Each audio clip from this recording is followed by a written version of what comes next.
Sans cleared his throat. I suppose Megan is probably here for the same reason that I am. What? With Toriel out of town for her monthly expedition to the flower bed to see if there are any more fallen humans. What? Pap was wondering if you had any plans for the next few days. He sent me to ask.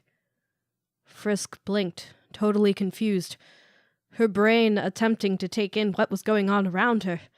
She was no longer in the horrifying scene at the ballroom. Instead, she appeared to be at Grillby's.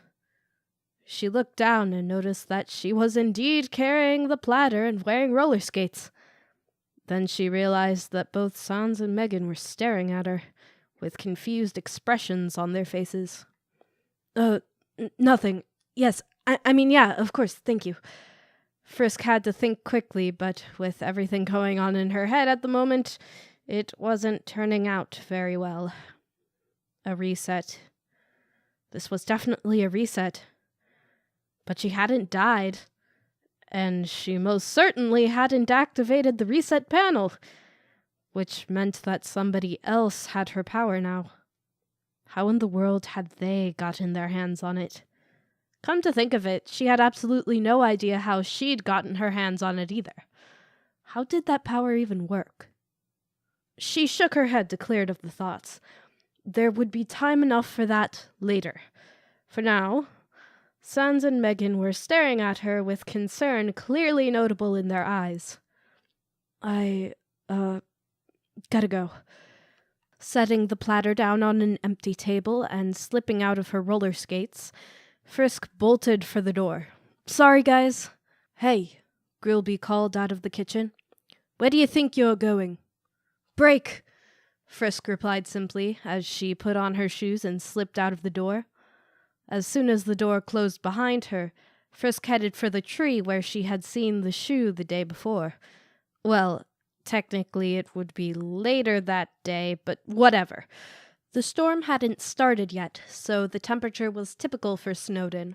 Although her outfit was arguably not made for that kind of weather, Frisk had long ago learned to deal with this level of coldness. Maybe this time she wouldn't be too late. Maybe she could actually see who had the shoe. Quite possibly the ability to reset as well. Chara was furious. Super furious. It was as if somebody were laughing at her, and she was absolutely infuriated. If she had control of Frisk's body, she would stroll up to the next monster who came into view and wring its neck tightly until it was dead. That would certainly have helped with her mood a little bit. The journey to the past she so terribly despised. The instability of Frisk that she had literally waited 5 freaking years for and ended up missing. And then the realization that somebody had stolen her power. Her ability to reset was gone, and somebody was going to pay for that. Nobody stole from Chara. And whoever had the audacity to do so was going to find their soul ripped out of their chest and crushed by her hand. There was nothing she liked more than crushing somebody's soul, and crushing the soul of one who dared get in her way. That would be bliss. Nobody was there. A quick glance around the area confirmed this. Well, nobody of note. There were the normal Snowdin inhabitants, but she was at least slightly familiar with all of them. It wasn't a very big town, after all. Most of them were on their way to their houses, preparing for what they assumed was the beginning of a blizzard. There also wasn't a shoe, which was good news. As long as she stayed right here, she would get to see exactly where the shoe had come from. Hello, Frisky. A high-pitched, slightly irritating and unnerving voice said from behind her, and Frisk stifled a groan. She'd really been hoping never to have to hear that voice again.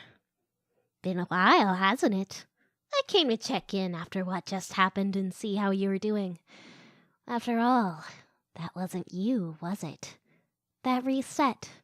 You lost your nerve quite a long time ago, which means there is a new player in our little game. This could be fun.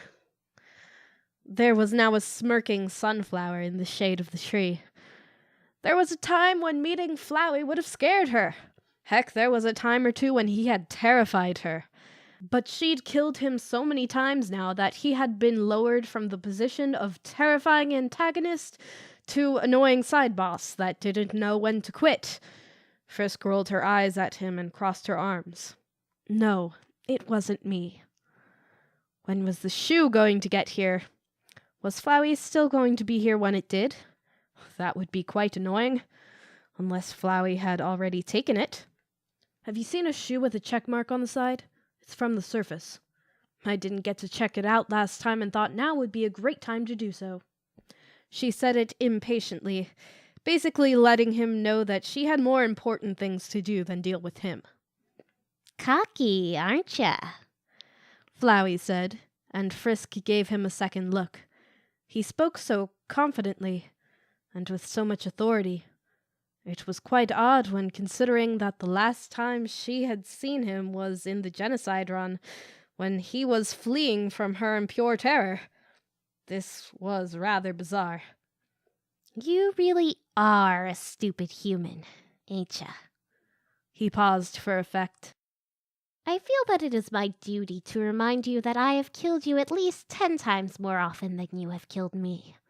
The only reason you won was because of your stupid ability and the aid of the other 6 souls. Frisk could see where this was going, and her cocky attitude was beginning to vanish. With the souls missing and your power gone, all I have to do is kill you once.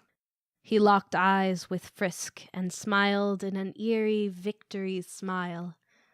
And that would be quite easy. So I'd watch my tongue if I were you. Frisk swallowed. She hadn't thought about that. She no longer had a save point. She was mortal again. She couldn't even remember what it was like to be afraid of death. But if she died now, she could quite easily stay that way. There was no guarantee that whoever controlled the time travel ability now would return to a point before she died. If she got killed, she could very easily be stuck that way. Which meant that Flowey was no longer just an annoying side boss. He was right. He was once again a legitimate threat. And quite possibly more of a threat than he had ever been to her before. Awesome! Great! Things kept getting better and better. She turned her eyes back towards the smirking flower, a dark frown on her face. Flowey himself looked unsettled for a moment. She wondered what would happen if she just grabbed onto his stem and pulled. Was there more of him underground? Would it uproot him and kill him? Could he survive if he was no longer connected to the ground? The thought was tempting, getting rid of the annoying pest before he had a chance to truly cause a problem. It would certainly simplify things. But if it didn't kill him, then he would most certainly kill her. With no ability to revive herself if he did, it probably wasn't worth the risk just yet. Besides, doing something like that might awaken her inner demon. Nothing was worth that. So what do you want? She asked. Not to kill you just yet, Flowey said calmly.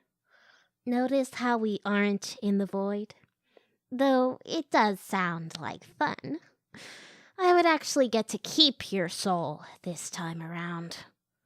He fell silent, as if actually mulling over the idea. Frisk found herself wishing she had some kind of weapon. Any kind of weapon. If he attacked her, she was pretty much defenseless. Nah, one soul is nowhere near enough for me. And they are far more likely to come around if you are still alive. They, the souls, were going to be looking for her? Why? Why would they care? But one of them already hadn't he?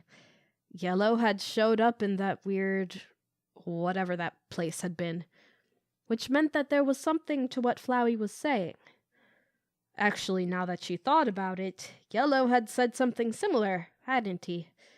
Something along the lines of, "That's what we are all going to be calling you, and what you are going to be calling us in return." So he also thought the other souls would be coming around. After hundreds of years of imprisonment, after finally breaking free, they would seek her out. Made very little sense to her, but seemed that was what was going to be happening. I came here for only 2 reasons, Flowey continued, bringing Frisk's attention back to the moment at hand. To confirm my suspicions that you had lost your ability, and to warn you not to get yourself killed. You are going to find yourself facing powerful opponents, so be ready for that. After all, the honor of killing you belongs to me, and me alone. Then he let out an eerie and unsettling laugh and disappeared into the ground. As she watched Flowey go, Chara's eyes filled with a fiery hatred. An almost demonic light had come across her face, and that look was nothing short of pure evil. Chara pulled the knife out of her leg holster and gripped it tightly in her hands. She wanted nothing more than to wring the neck of that wannabe mastermind. There was nobody in the entirety of the underworld that she loathed more. Kill us. Right. If anybody is going to be killing anyone, it'll be me, tearing you to shreds. Traitor. Frisk's thoughts were quite similar to Chara's. If it came down to it, she would kill Flowey long before he killed her. Kill or be killed. She winced, silently berating herself for even thinking such a thing. She was trying to live a peaceful existence where she never hurt anybody. She wanted to be a freaking pacifist. Why was that always so hard? Finding herself once more alone in the shade of the tree, Frisk quickly returned to the mission at hand. The shoe wasn't there, and the blizzard was about to start. Now what? She couldn't risk leaving to get something warmer. What if the shoe got placed there while she was gone? She couldn't rewind to try this over again. She simply had to wait, and hope the shoe's arrival wasn't too far away. Minutes passed, turning into hours, and the temperature got progressively colder and colder. Frisk found herself shivering more and more, kicking herself for not bringing a coat to work that day. Toriel was always telling her, "Now, dearest, we don't know when the weather might unexpectedly change, so you must always bring a warmer change of clothes, just in case." Of course, not really being concerned with whether or not she died, she'd never really bothered. Health was the least of her concerns. Until today. As Frisk found herself beginning to feel a little woozy from lack of heat, there was a sound. Well, she was in a blizzard, so there were a lot of wind sounds. These were living sounds, though, and nobody had been outside for over an hour. Scurrying, hurrying feet darted across the snow frantically. Frisk peered into the blizzard, attempting to see who it might be. Sans. It was Sans. The relief that filled her for a second after realizing that she really didn't want anybody dangerous to come out of the snow when she was in this condition evaporated as he came closer.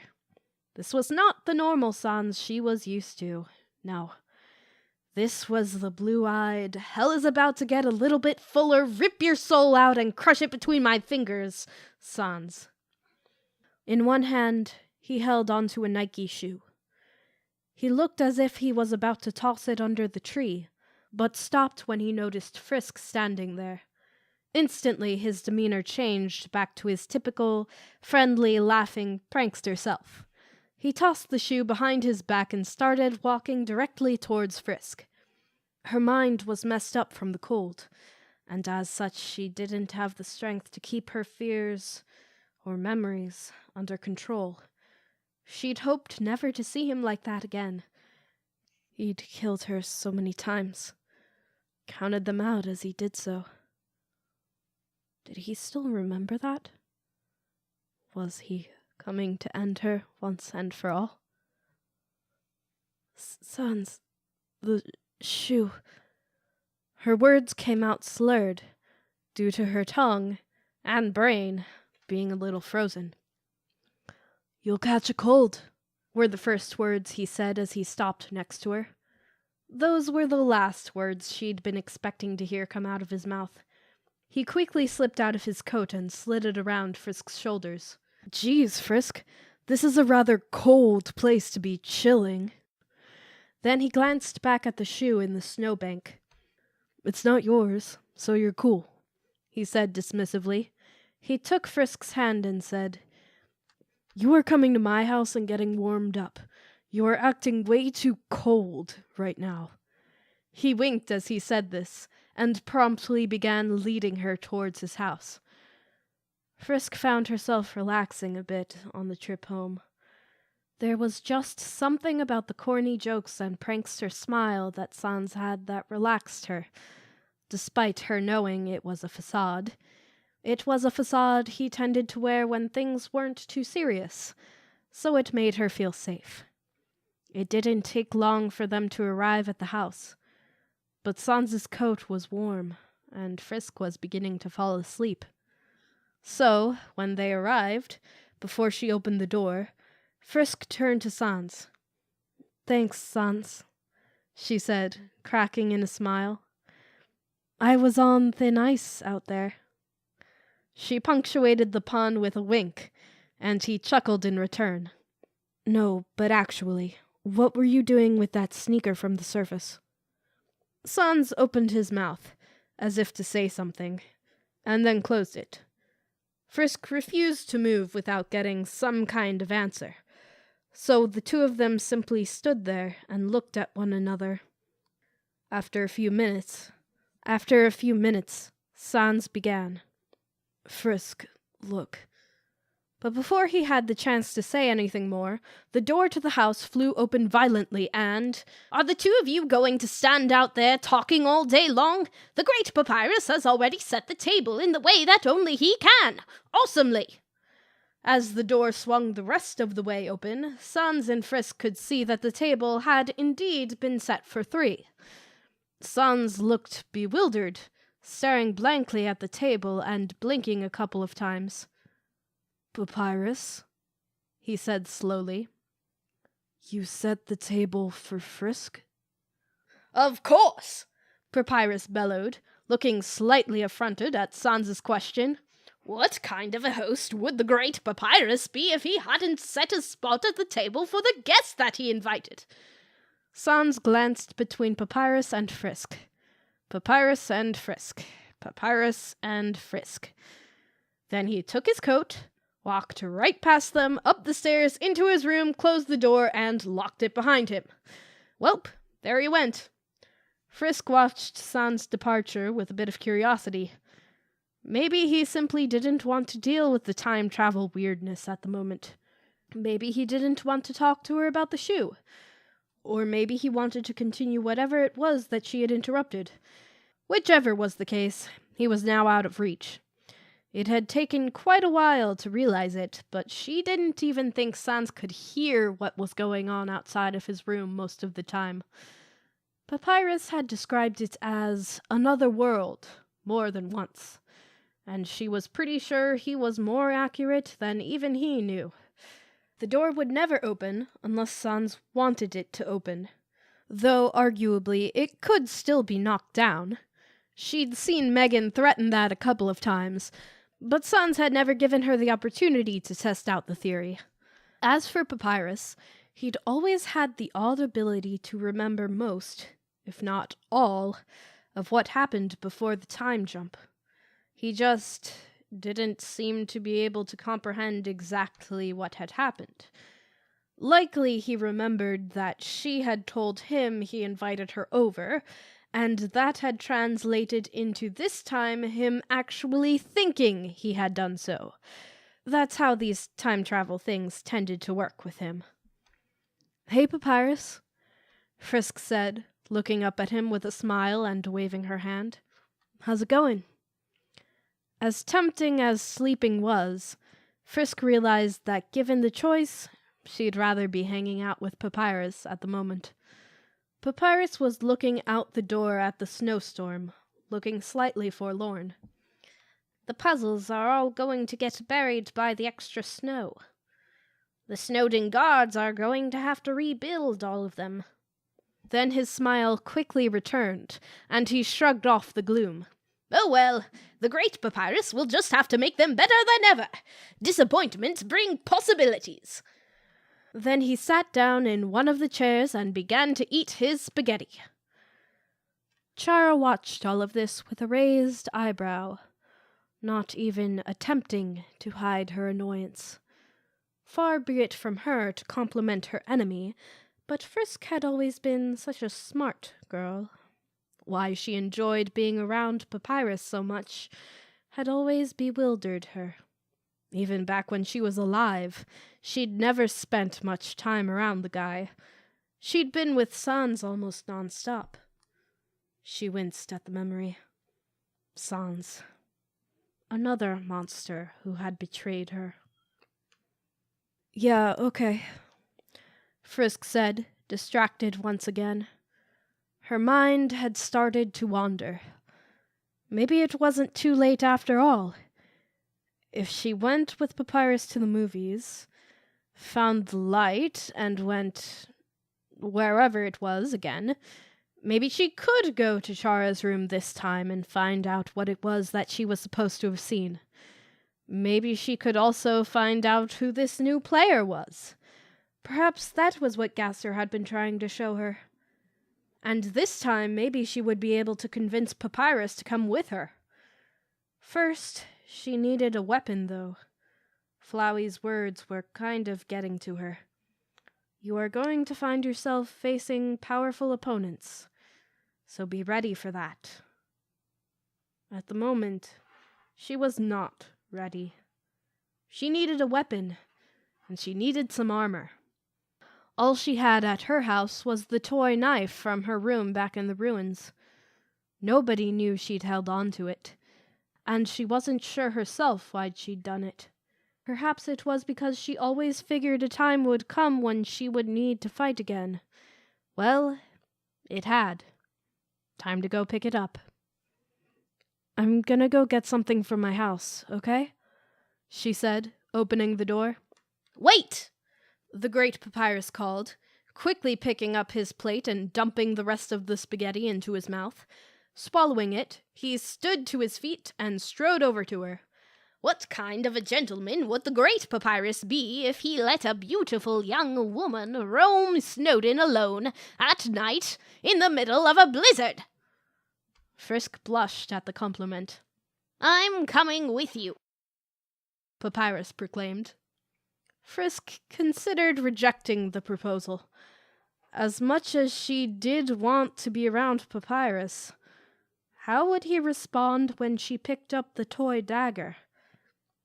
Would she be able to do it without him noticing? She didn't have time to argue with him, though. She had a basic idea of when Gaster would show up. She'd checked her watch shortly before Papyrus had come down the stairs, after all. She should still be able to make it in time if she hurried. Which meant... "All right, Papyrus, let's go." She opened the door and rushed outside. She couldn't go rushing all over the place, defenseless, with dangers out there apparently hunting her, while she had no way of protecting herself. For a moment, she found herself wishing she had Chara's knife from the palace. There was no weapon she'd ever possessed stronger than that one. As she left, she knew Papyrus would follow. It was on now.